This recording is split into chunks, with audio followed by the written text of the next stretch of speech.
E aí, Brasil! Olá a todos, sejam bem-vindos ao canal Por Outra Educação. Eu sou o Maurílio Gomes. Esse é o espaço que eu falo em defesa de uma outra educação para o Brasil, ela sendo escolar, política e de comportamento.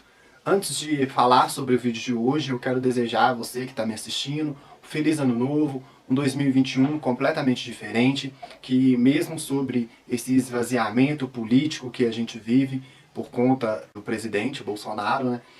Espero que esse ano aí a vacina saia rápido e a gente consiga superar aí dessa situação da Covid-19 e prevalecer, que é o mais importante de tudo. No vídeo de hoje eu vou falar sobre a história das favelas de Belo Horizonte, uma pesquisa que eu tive que fazer aí acerca da história das favelas e com o conteúdo que eu adquiri aqui através dessa pesquisa, de acordo com o que a literatura acadêmica diz, seja ela os trabalhos na geografia, na história, na antropologia. E estou trazendo aqui para esse conhecimento para ficar aqui registrado no canal e que mais pessoas tenham aí disponível esse conteúdo aí no YouTube, que traz aí um maior sentimento de pertencimento, de como a cidade de Belo Horizonte foi se construindo aí ao longo do tempo e como as favelas surgiram na cidade de Belo Horizonte. Antes de falar sobre o conteúdo do vídeo, eu vou te pedir que você se inscreva no canal, venha fazer parte desse time em defesa de uma outra educação para o Brasil. A história das favelas de Belo Horizonte, ela antecedem aí a construção da cidade e até mesmo o planejamento da cidade. Ela remonta o pós-abolição. Na Pedreira Prado Lopes, era do município de Sabará. E o que se diz ali da história oral é de que aquele espaço na PPL, pertencendo a Sabará, ele foi ocupado inicialmente por ex-escravizados no pós-abolição. Só em 1920 é que o território vai recebendo mais pessoas do interior e de outras favelas de Belo Horizonte por conta de remoções. E a partir dali é que a história da PPL se consolida como um território de favela. As fontes consultadas se dão da literatura da academia. Vão ficar aqui disponíveis na descrição do vídeo. E elas remetem a uma ocupação dado o ano de 1894, que seria ali as ocupações do Alto da Favela ou Alto da Estação, na imediação do bairro Santa Teresa e também do Córrego do Leitão.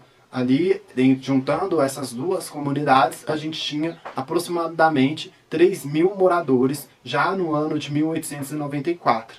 E há também registros fotográficos da comissão construtora da nova capital, registrando ali a favela que seria conhecida como Alto da Estação ou Alto da Favela. E além desse registro, há também a documentação histórica dos relatórios do Bernardo Monteiro, falando sobre essas ocupações e a forma do tratamento como foi dado para essas ocupações, né? A visão que se tinha era que os operários eles iriam morar em determinados lugares provisórios, porque na medida da construção da cidade, eles imaginavam que os operários iriam mudando de lugar. Na realidade é que a história da cidade de Belo Horizonte, ela é paralela à construção de um novo Brasil, a construção do Brasil da República Velha.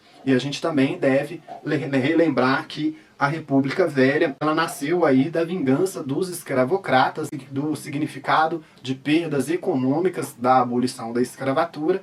A partir daí tem a Constituição da República, que determina a organização das constituições nos estados e também determina a formação da capital desses estados. E é aí que surge Belo Horizonte. Só que antes da inauguração de Belo Horizonte, a gente já tem o registro da primeira favela, que chamava o Alto da Estação, no ano de 1894. No ano de 1902, essas duas ocupações, tanto a do Córrego do Leitão quanto o Alto da Estação, são removidas. Começa um processo de remoção das favelas, uma maneira repressiva de expulsar mesmo os moradores de favela dos seus territórios. E em 1902 cria-se a área operária, da onde que sairia ali o pessoal que morava nessas duas ocupações, a do Córrego do Leitão e do Alto da Estação, e elas vão para ali morar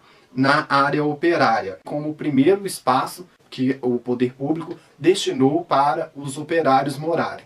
E em 1902 também surge ali a favela Barroca e consolida ali a repressão ao povo mais pobre, aos moradores de periferia, por conta, né, de uma lógica higienista, né? Tudo ali foi atribuído à questão dos cafuás, dos barracos, daquela região, daquele território, ser um espaço insalubre, de também ser atribuído a eles um local de vadiagem, de promiscuidade e outras representações atribuídas naquela cultura feita ali até o ano de 1902, que vinha a galope de uma visão antipobre que foi muito naturalizada no romance do Aloísio de Azevedo, que é chamado O Cortiço. Então, por conta de toda essa visão higienista, antipobre, repressiva da própria República, que foram feitas as remoções dos barracos em Belo Horizonte. E quando a gente vai olhar também a história de outras favelas no Brasil, elas são marcadas por essa mesma visão, essa visão higienista, essa visão antipobre, de fazer a remoção das favelas e de pouco se olhar para os mais pobres, os operários que construíram aí as cidades. Infelizmente, a República ela vem aí com toda essa carga de não generosidade com os operários, né, com uma visão reacionária aos mais pobres e também de ações repressivas de expulsão desses moradores dos seus próprios territórios, que são considerados ali um território que é deles, um espaço de moradia feito de acordo com as possibilidades que se tem, muito diferente da realidade urbana, principalmente quando se fala de Belo Horizonte, que representava ali para a República um novo tipo de Brasil que precisava de ser construído, né?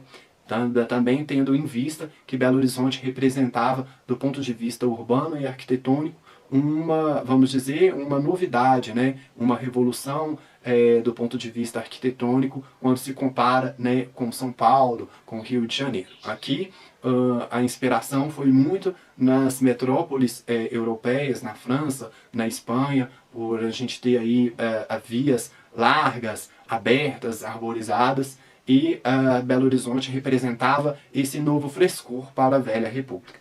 Em 1909, a área operária ela começa a ser reduzida e nasce em 1910 a favela do Perrela, ali na região ali da Contorno. Também a favela do Raul Soares, que ficava também nas imediações de que hoje, onde é a Praça Raul Soares. No ano de 1920, o território que é feito da Pedreira Prado Lopes é ocupado por moradores do interior e também de outros moradores que vinham de outras favelas de Belo Horizonte, que foram sendo removidas e que ao longo do tempo eles tinham ali só o espaço, o território da PPL para fazer ali a moradia deles. Que toma aí como nome o primeiro engenheiro, né, que é o Antônio Prado Lopes Pereira, que ganhou ali a concessão para se tirar as pedras daquela pedreira, porque antigamente o espaço era de uma pedreira e aquelas pedras que foram retiradas da região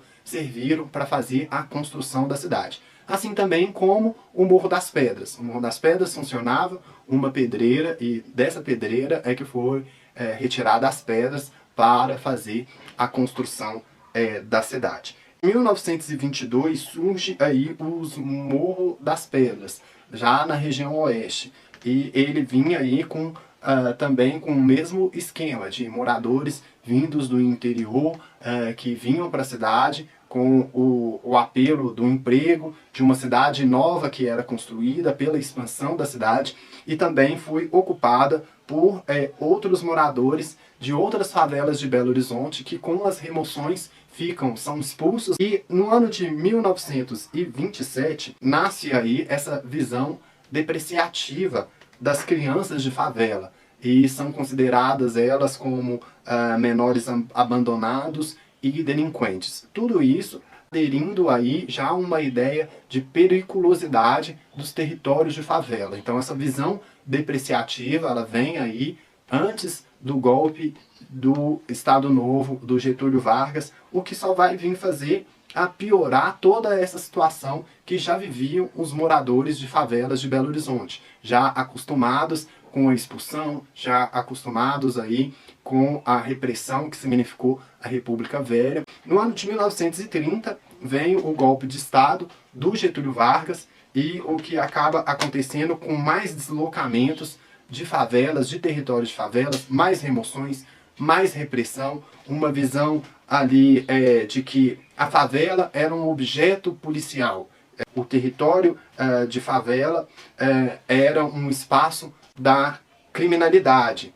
E a partir da ditadura do Getúlio Vargas em 1930 é que consolida mesmo a perseguição aos moradores de favelas, aos cafuás, aos barracos. O que acontece é que no decorrer da história da cidade de Belo Horizonte, o que marca mesmo é a exclusão, porque nunca foi olhado para os operários da cidade. No ano de 1930 surge aí a favela do Buraco Quente, hoje com um novo nome, é a atual Nosso Senhor dos Passos, e que faz parte ali do território da Pedreira Prado Lopes. E também surge a favela do Pendura-Saia, no bairro Cruzeiro.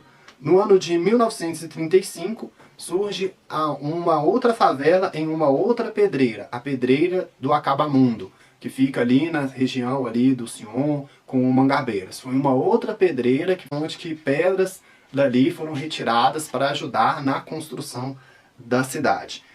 O surgimento de outras favelas fora do eixo central das primeiras construções de Belo Horizonte, como o Alto Vera Cruz, o Palmital, a favela do Universidade, a favela do Santo André. Vem acumulando o crescimento das favelas de Belo Horizonte, o crescimento da população de favela de Belo Horizonte, que vai acabar passando por cima do crescimento urbano e até mesmo do crescimento demográfico das pessoas que moravam na área urbana.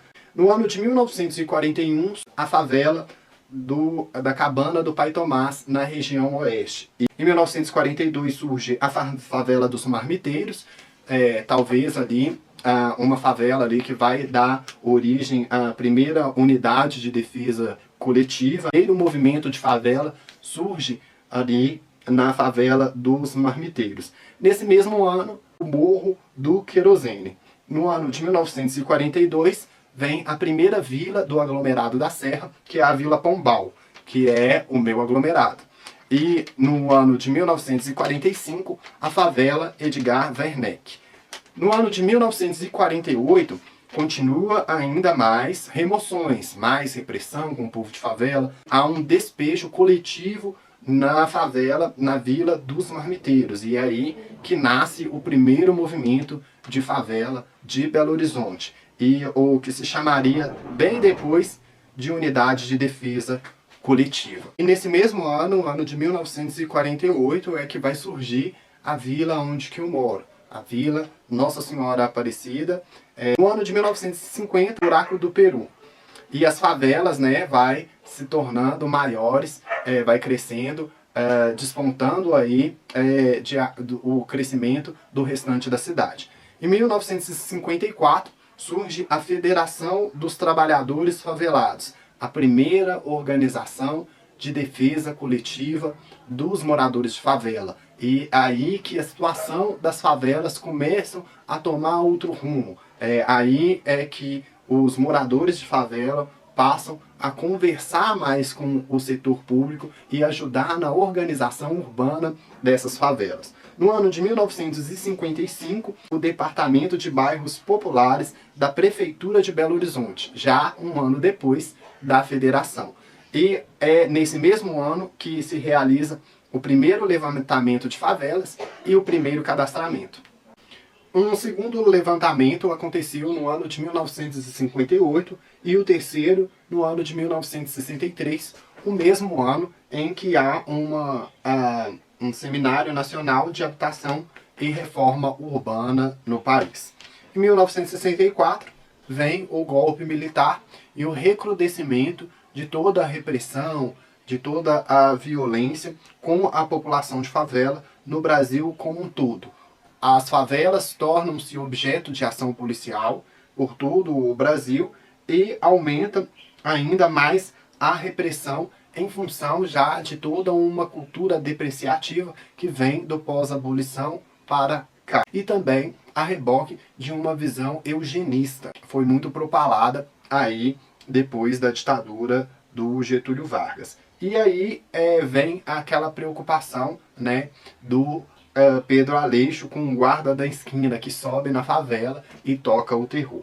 Nesse mesmo ano, nasce a política de internação do menor de idade. E um ano depois vem a criação da Coab, né, que é a Companhia de Habitação de Minas Gerais.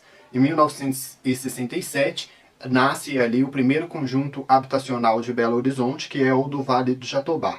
Em 1970, a favela é incluída no IBGE. Em 71, vem a criação da Coordenação de Habitação de Interesse Social. 1979, o ano das enchentes. E a criação do Programa de Desenvolvimento Comunitário, o PRODECOM. Em 1982 é um ano de mais enchentes. Aí aquela região das favelas do Perrela, do bairro Santa Teresa ali no Vila Dias, são transferidas para outras cidades, tanto a cidade de Vespasiano, no bairro Morro Alto, e a cidade de Santa Luzia, no bairro Palmital, recebem pessoas que perderam as suas casas com as enchentes. No ano de 1983 surge o movimento pró-favela, defendendo o direito do favelado à própria moradia. Em 1986 cria-se a Urbel, né, que é a Companhia Urbanizadora e de Habitação de Belo Horizonte.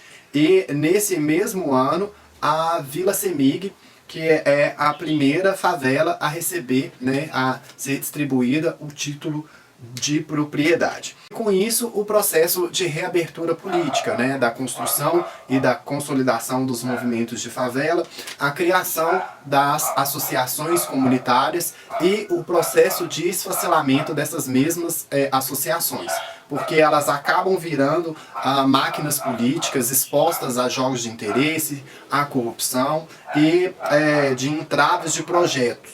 E, inclusive, nesse processo, um descolamento das necessidades das comunidades, esvaziando elas de sentido até a sua destruição total. A minha vila não é uma exceção. Aqui já tiveram várias associações comunitárias que acabaram se corrompendo aí e se perderam.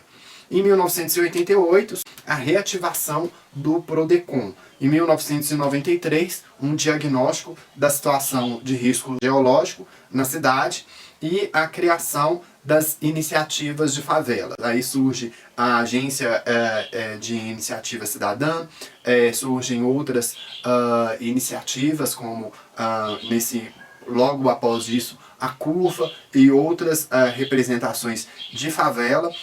No ano de 1995 vem a criação do Programa Estrutural em Áreas de Risco da Prefeitura de Belo Horizonte. Em 1996, a criação do programa Bolsa Escola, que iria beneficiar exatamente alunos de periferia, e era uma bolsa que a prefeitura dava na conceição de que esses alunos participassem mais, fossem mais frequentes nas escolas. É o mesmo ano do surgimento do Arautos do Gueto, um dos movimentos de iniciativa popular do Morro das Pedras. Em 2002 vem o programa Fica Vivo, que traz aí uma mudança na relação aí dos jovens com a questão da prevenção da violência, para que esses jovens permaneçam vivos. 2003 é a consolidação desse programa e 2005 surge o programa Vila Viva, que é o programa de urbanização da Prefeitura de Belo Horizonte, com o primeiro projeto no aglomerado da Serra. E também o programa de mediação de conflitos, que é um dos aparelhos da PPL. Podemos falar que a Pedreira Prado Lopes das favelas de Belo Horizonte, que é a mais aparelhada do ponto de vista público, do ponto de vista da própria iniciativa dos moradores. A história da favela de Belo Horizonte mostra que como a exclusão, a desigualdade e até uma visão reacionária, antipobre, marcou aí o surgimento e a construção das favelas ao longo do tempo, ao longo aí do período da construção da cidade, do processo de crescimento da cidade. E vai ficar na descrição do vídeo as fontes e a literatura que eu busquei para poder fazer esse vídeo. Então, galera, encerra aqui o vídeo da história das favelas de Belo Horizonte. Espero que vocês tenham gostado. Espero que ele seja de utilidade. Para mim foi muito importante fazer essa pesquisa, de conhecer a história das favelas de Belo Horizonte, porque dá um grau no peito da gente, o sentimento de pertencimento aumenta e a gente também tem mais uma noção como foi o processo do pós-abolição, como que foi a lida da República Velha com os mais pobres e os movimentos políticos que foram desencadeados a partir de 1930, passando aí pelo golpe de 64, o recrudescimento da repressão e da violência com os moradores de favela e a reabertura até a gente chegar nos dias de hoje. Se você gostou desse vídeo, dê o seu like. Se não se inscreveu no canal, se inscreva agora. Venha fazer parte desse time em defesa de uma outra educação para o Brasil. E a gente se encontra em outros vídeos. Muito obrigado, valeu por assistir até aqui e até mais.